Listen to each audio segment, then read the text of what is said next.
Qu'est-ce qu'il dit, le Philippin? J'espère que tu as bien dormi, mon pote, aujourd'hui, parce qu'on a une journée méga chargée. Écoute le programme.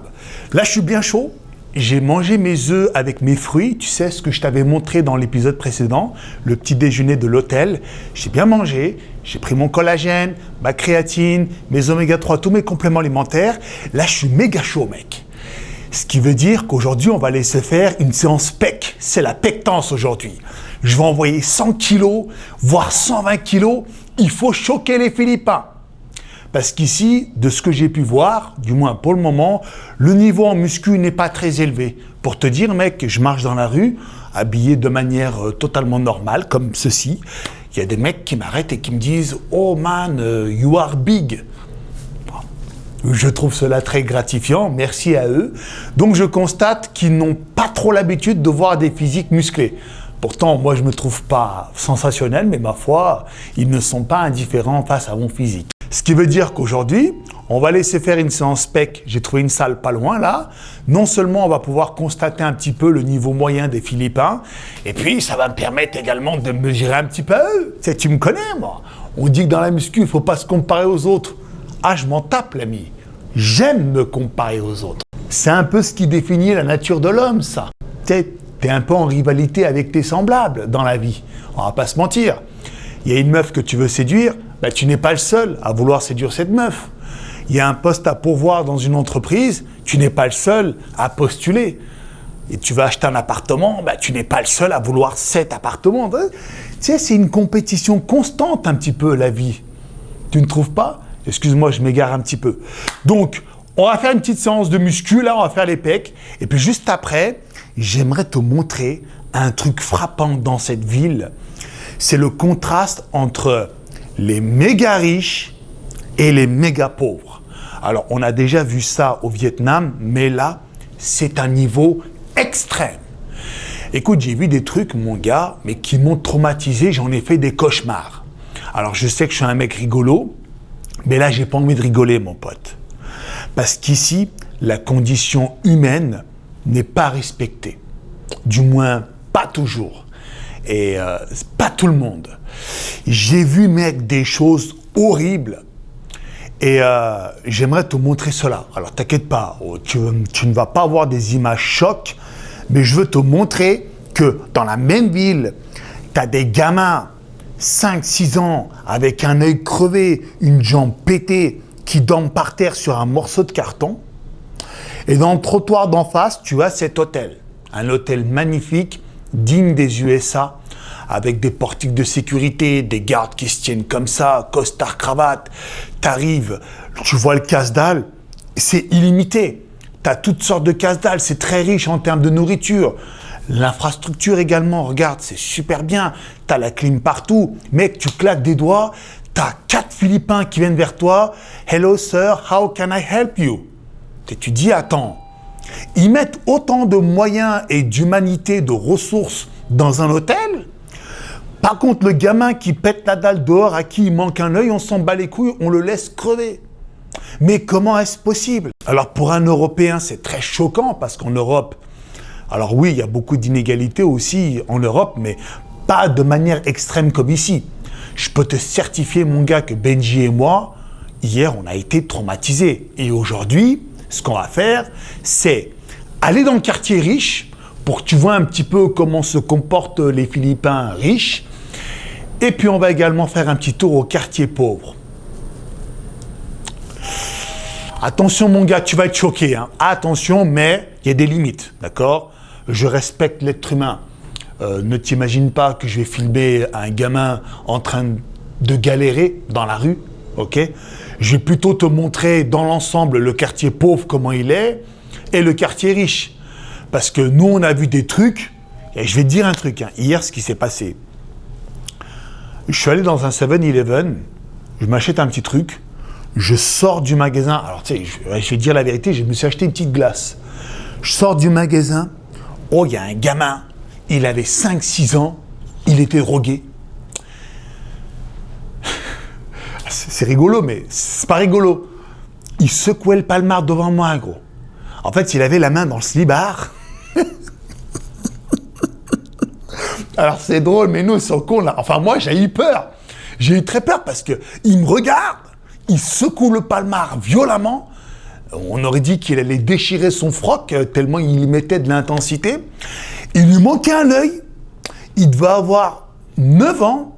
Et puis il me dit « Give me ice cream, give me ice cream ». Et tu sais, il commence à me...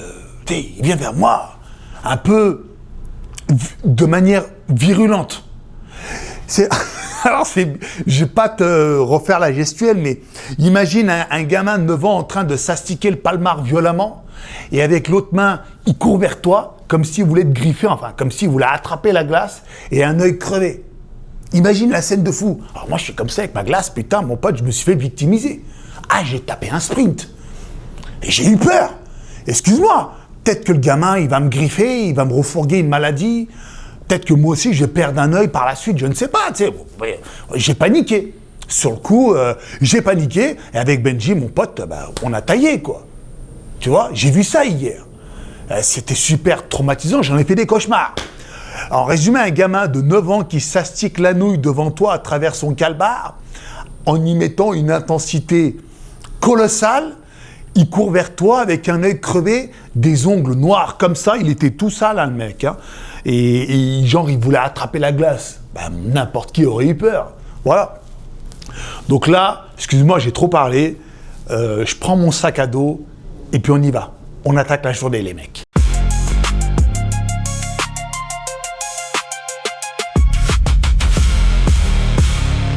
Ça y est les barjots, on vient d'arriver à Cassine Fitness. C'est une salle de muscu magnifique.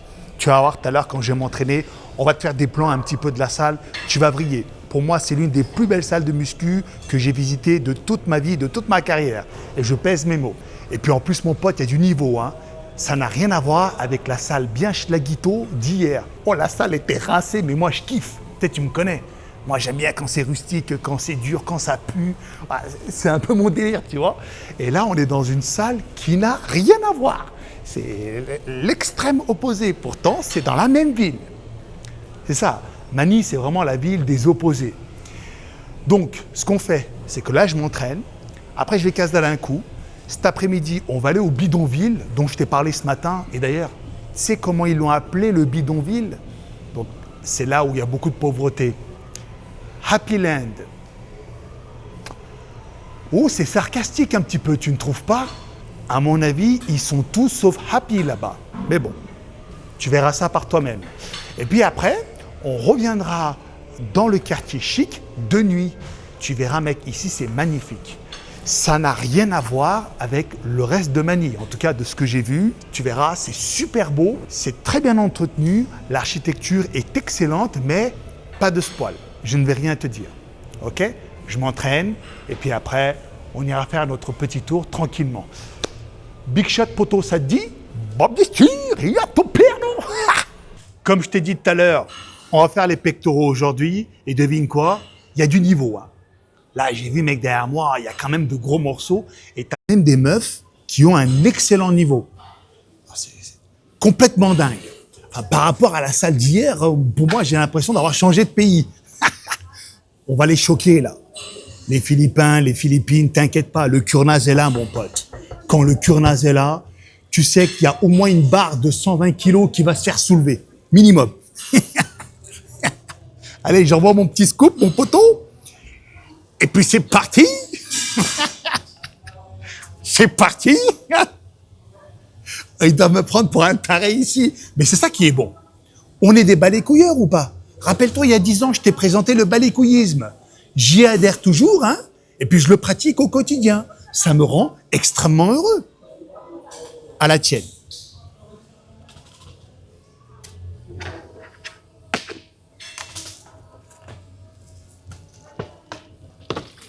Bon, là, je vais commencer à m'entraîner, je vais m'échauffer, je vais me mettre dans ma boucle, je vais m'entraîner bien dur, comme il faut. Mais avant de commencer, j'aimerais te faire un petit gym tour. Alors, je vais te mettre des plans d'illustration au cours de la vidéo, d'accord, pour que tu puisses voir à quoi ressemble la salle. Mais c'est fortement inspiré de Honor Fitness. Tu vois, c'est sombre, il n'y a pas de fenêtre, et puis tu as le même éclairage que Honor Fitness, quoi. Et puis, il n'y a qu'une seule marque dans la salle. Et la marque, c'est ça. LGN Dry. Et puis c'est aussi écrit par terre, donc il y a ce nom écrit sur tout, même sur les haltères. Donc toute la salle est équipée avec cette marque. Et franchement, niveau machine, il y a tout ce que tu veux. C'est super. Donc moi aujourd'hui, je ne sais pas trop encore je vais faire quoi comme exercice. Déjà, je sais que je vais faire du développé couché à la barre. Et puis après, on testera quelques machines parce que je suis bien curieux de voir ce que ça vaut en termes de sensations. Cette marque-là, LGN Dry. C'est la première fois que je vois ça en tout cas. OK? Allez, échauffement. Et on est parti?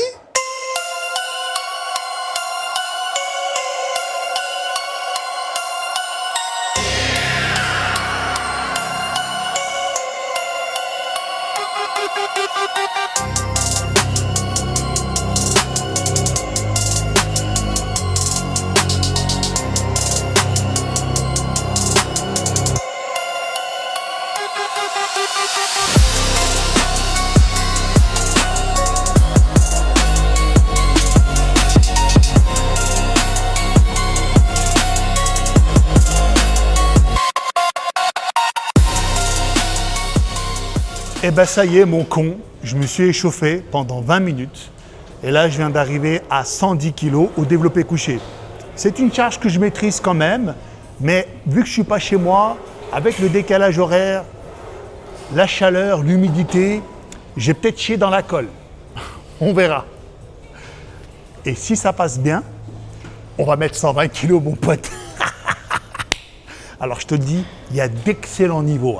Alors, autour de moi, je ne filme pas les Philippins, mais je peux te dire que globalement, c'est pas moi le meilleur. Si c'est ça ta question, je ne suis pas le plus gros ici. Il y a des mecs bien plus balèzes que moi.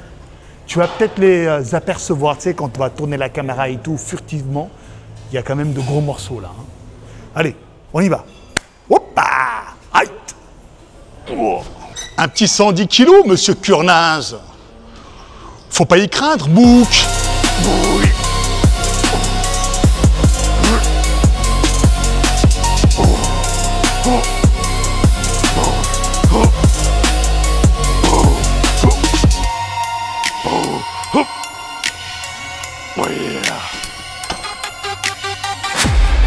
Excellent. Moi je dis 120 kilos, pas bien sûr.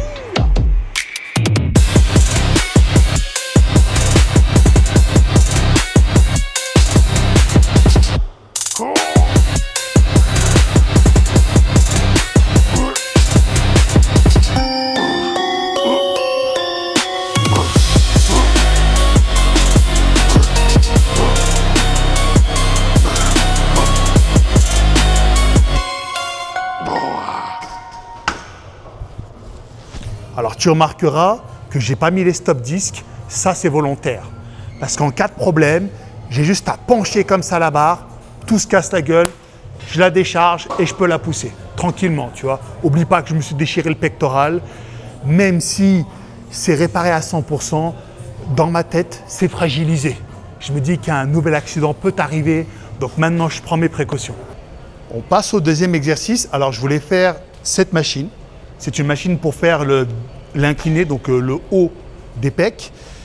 Je viens de l'essayer. Oh mon Dieu, que c'est éclaté. Ah, je suis désolé de faire le mec qui critique le matériel, mais franchement, je n'aime pas du tout. Regarde, je te montre. Déjà, mec, bon, pour se mettre dans la machine, déjà, c'est compliqué, tu vois. Ensuite, quand tu saisis le bordel, regarde la position des mains. C'est très bizarre, ce n'est pas ergonomique du tout. Moi, j'aurais aimé commencer comme ça. En fait, la poignée est trop basse. Il faudrait pour cela que je baisse le fessier. Mais là, par contre, moi, je suis plus à l'aise après. Je me sens pas bien, trop bas. Et même en étant trop bas, bah, tu appuies ici. Là, ça monte comme ça. Oh, putain. Là, ça monte comme ça. Mais en toute honnêteté, elle me donne pas trop de sensations, cette machine, ma gueule. Et du coup, on va retourner sur un exercice classique, traditionnel, qui marche à tous les coups. Et c'est avec ça d'ailleurs que j'ai bâti mes pectoraux. Le développé incliné aux haltères. Cet exercice met tout le monde d'accord, mon pote. Donc, remballe ta marchandise, mon garçon. Moi, je vais me contenter du strict minimum. Yeah, go. Yeah. Yeah. Let's go.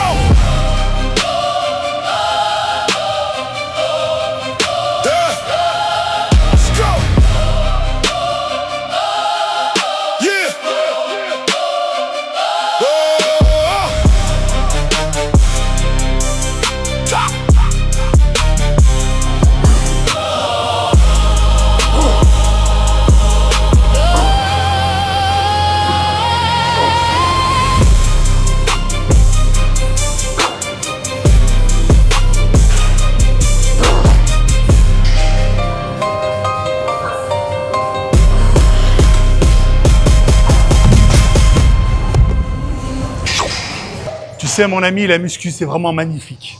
Là, je viens de t'envoyer des performances de zinzin. Je suis complètement lessivé, mais c'est justement cette sensation que j'aime beaucoup et que je recherche quand je m'entraîne. Maintenant, on va finir tranquillement avec un peu d'écarté à la poulie vis-à-vis. Et puis, on se prendra un petit shaker de whey. Tranquillou. Allez, on est parti? Let's go.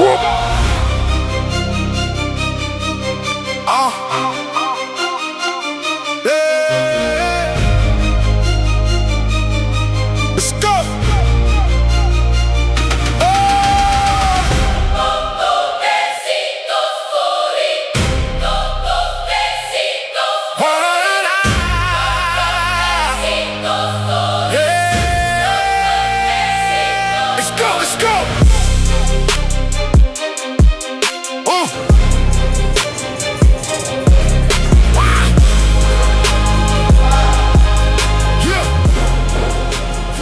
Fin de la séance, les Schlagus, et comme à l'accoutumée, on va s'envoyer un shaker de whey. Alors dans God of Hanoi, j'avais pris avec moi un sachet de Real Whey, mais je suis revenu à ma whey préférée, comme vous le savez, c'est la whey native. Je casse dalle ça depuis 2019, mon pote, c'est délicieux. Toujours le même parfum, goût chocolat, in the soul, mec. On va se faire un petit shaker ensemble. T'as vu, j'ai ramené carrément le pot avec moi parce que je voulais être sûr de ne pas être à court de protéines ici. Parce que vu que je ne connais pas trop la nourriture locale, je me suis dit on va se prendre un pot de whey pour sécuriser l'apport protéique journalier. Comme ça, on évitera le catabolisme musculaire. Écoute, moi je suis très prévoyant. Moi j'aime bien prendre des précautions parce que mec, j'en ai tellement chié pour avoir ma masse musculaire qu'aujourd'hui, perdre ne serait-ce que 500 grammes me foutrait une giga haine. T'as pas idée. Donc je tiens beaucoup à ma masse musculaire. Bouc. Allez, je me suis fait, comme tu as pu le constater, 2 scoops et demi, et tu sais que j'ai même pas fait gaffe, hein, mais ça c'est les automatismes. Tu sais, je fais ce mouvement depuis tellement longtemps que même sans y penser, mon cerveau a tellement assimilé le mouvement qu'il le fait en mode automatique. Alors, quelle est mon analyse de cette salle de muscu? Elle est excellente. Je t'ai dit, c'est la meilleure salle de muscu que j'ai visitée de toute ma vie. 10 sur 10. Et ce qui m'étonne par contre, c'est que, tu sais, dans la rue, les Philippins généralement ont un physique un petit peu lambda, si je puis me permettre le terme. Je ne voudrais pas du tout manquer de respect, bien entendu. Mais globalement, ils sont tous faits de la même manière. Alors, il y a beaucoup plus d'obèses qu'au Vietnam. Il y a des obèses, des gens en surpoids, et il y a très peu de gens hyper maigres comme au Vietnam. Donc globalement, je dirais que la population est plutôt enrobée. Voilà. Il y a un peu de graisse, ok? Les go muscu dans la rue, il n'y en a pas. Dans la salle de Schlagito où j'étais hier, il n'y avait pas de go muscu. Enfin, il y en avait, mais ils n'avaient pas un niveau élevé. Par contre, ici, alors je crois que c'est une franchise, hein, Cassine Fitness. Oh mec, il y a de ces bébés là à l'intérieur. Alors peut-être que tu as dû les apercevoir avec la caméra, mais tu as vraiment des ours polaires et des grizzlies là-dedans. Et moi j'aime bien. Et fait étonnant, j'ai remarqué dans les pays asiatiques, que ce soit au Vietnam ou aux Philippines, là où tu retrouves une grosse concentration de personnes, si je puis dire, occidentales ou noires, c'est dans les salles de muscu. On voit que l'homme blanc et l'homme noir est plus attiré par la muscu que l'homme asiatique. Moi, c'est ce que j'ai remarqué. Parce que dans la rue, tu vois pas beaucoup, il y a de nombridés. Par contre, dans les salles de muscu, il y en a beaucoup. Voilà, c'est ce que j'ai remarqué. Alors, je ne sais pas si la muscu, c'est un truc d'occidental, hein, je ne sais pas. Mais en tout cas, ils ont l'air d'être beaucoup plus intéressés par ce domaine que nos chers amis, les Asiatiques. Voilà. Alors, on va boire ça. Putain, attends, j'ai même pas mélangé, Barjo.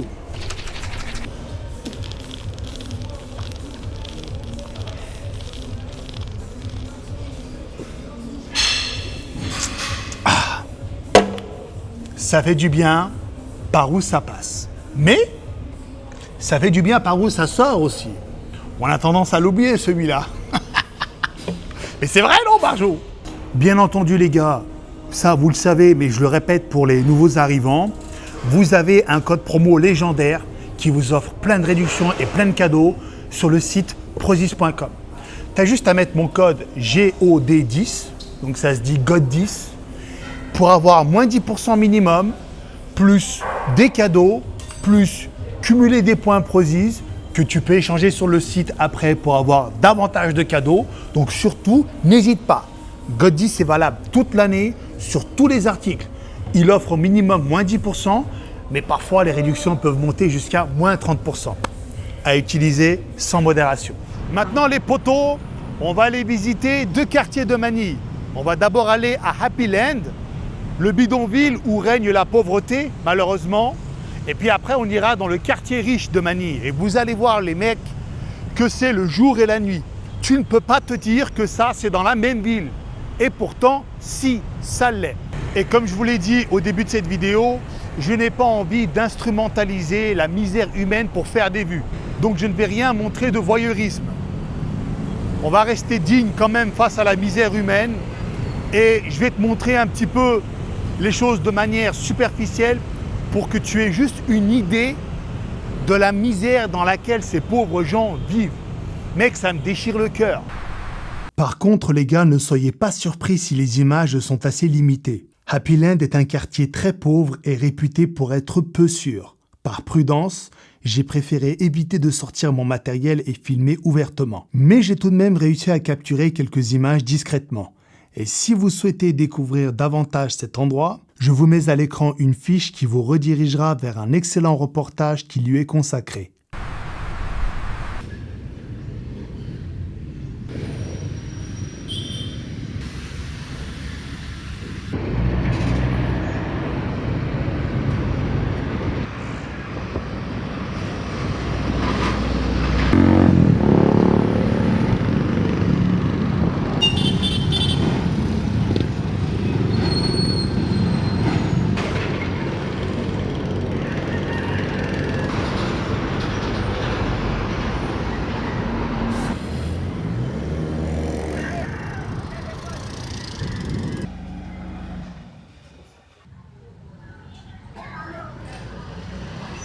Tu ne rêves pas, mon con. On est toujours à Manille. Le bidonville que je t'ai montré se trouve à une dizaine de kilomètres d'ici, seulement. Et là, on est à Makati. Donc Makati, c'est l'un des quartiers les plus riches de Manille. Mais je t'en supplie, regarde l'ambiance dans laquelle je baigne actuellement, Barjo. Putain, on dirait les États-Unis. Regarde, les gratte-ciel, les banques, les centres commerciaux immenses, la magnifique fontaine là-bas. Là, tu as une statue, c'est Gabriela Silang. Je ne sais pas qui c'est. Il y a une pancarte qui raconte un petit peu ce qu'elle a fait, mais je dois t'avouer que ça ne m'intéresse pas. Et en fait, moi, ce qui me choque, c'est que on est toujours à Manille, dans la même ville, sauf que y a zéro homogénéité dans cette ville. Soit tu as les méga riches, soit tu as la classe moyenne, soit tu es un clochard. Il n'y a pas de t'es un clochard middle flex ou t'es riche mais pas trop. C'est soit tout, soit rien du tout. Mec, ça me choque. Maintenant, ce que je te propose, c'est qu'on se fasse une petite visite, histoire de découvrir un petit peu les lieux.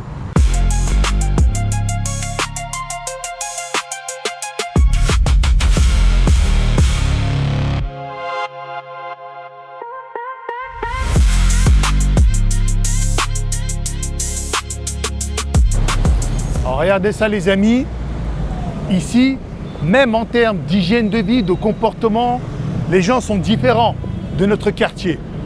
Ici les gens ils font quoi? ils font du footing, ma gueule. Nous, dans le quartier où on est, nous, on a un Malaté. Malaté, c'est middle flex, si j'ai bien compris. C'est un petit peu touristique. Mais tu sais, c'est pas méga riche comme ici, mais c'est pas méga pauvre non plus. Et ben là-bas, mon pote, j'ai vu aucun mec courir. Ici, regarde, le trottoir est bondé. T'as plein de runners. Viens, bon, Benji, on peut avancer, viens, viens. Donc là, on peut se permettre de faire un constat, les potes. On dirait que, entretenir son physique, faire du sport, ça reste quand même une activité réservée aux personnes qui ont la chance de bénéficier d'un certain niveau de confort. Tu sais, quand tu es dans la merde, t'en bats les couilles de ton physique. Tu bosses pour nourrir ta famille, pour nourrir ton ventre. Mais quand tu atteins un certain niveau de confort dans ta vie, tu peux te permettre de prêter attention à ton physique et à ta santé. Et ici, mais regarde le nombre de schlaguitos qui courent, mec.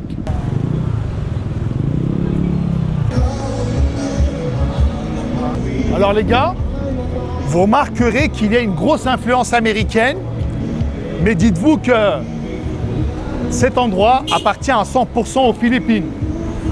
Parce que je sais que ça a été colonisé par les Espagnols il y a plusieurs siècles en arrière.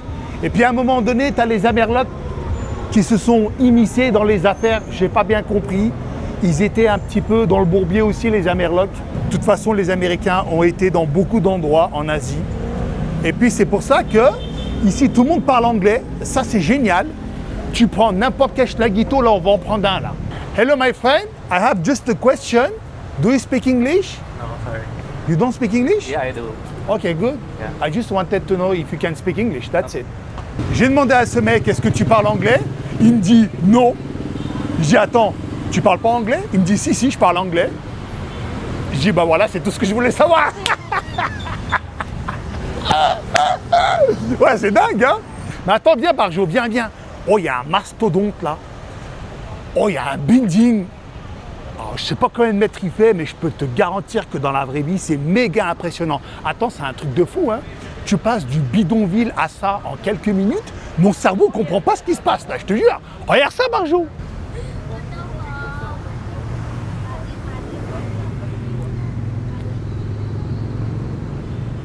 Vous voyez les gars, même les chats ici ont une meilleure gueule. Bon, il lui manque un bout d'oreille, mais par rapport aux chats des bidonvilles et de là où on est, il a l'air d'être plutôt en forme, hein. Mais regarde mec, qu'est-ce que c'est que ce merdier? Qu'est-ce que tu veux que je dise à mon putain de cerveau? On est à Miami, on est à Manille, on est en France, on comprend plus rien. Il y a un magasin Rolex ici. Alors qu'à 10 km là-bas, t'as des mecs qui se tuent entre eux rien que pour casse-dalle.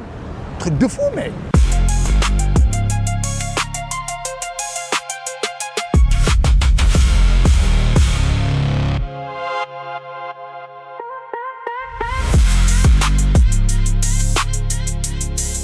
Donc les gars, nous avec Benjamin, on va continuer la visite tranquillement. Donc globalement, c'est d'excellentes infrastructures, c'est super propre. Les haies sont bien taillées, les routes sont en excellent état, les gens sont bien foutus. T'as vu là le nombre de sportifs? Ah mon pote, c'est pas l'ambiance de mon hôtel, hein. Enfin, mon hôtel est bien, mais tu sors de mon hôtel, c'est Schlag City. Et c'est pas le pire des Schlag City. Le pire des Schlag City, c'est ce que je t'ai montré tout à l'heure à Happy Land. Ici, tout le monde court. Ils sont tous bien faits. Tu vas ailleurs, il y a beaucoup d'obèses et des gens en surpoids. Mais ici, ils sont tous vels, tu vois, c'est incroyable. Hein. Tout ça parce que t'as un peu d'argent. C'est ouf hein, ce que ça fait l'argent.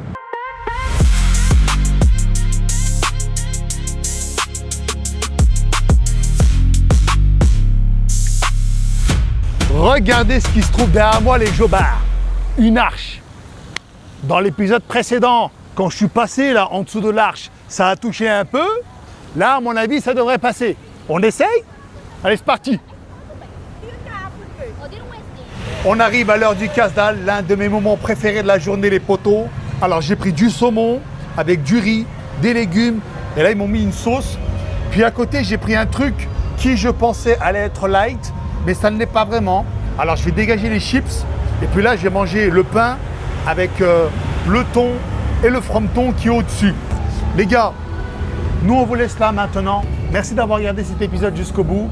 On se dit bye bye et à la prochaine. Peace.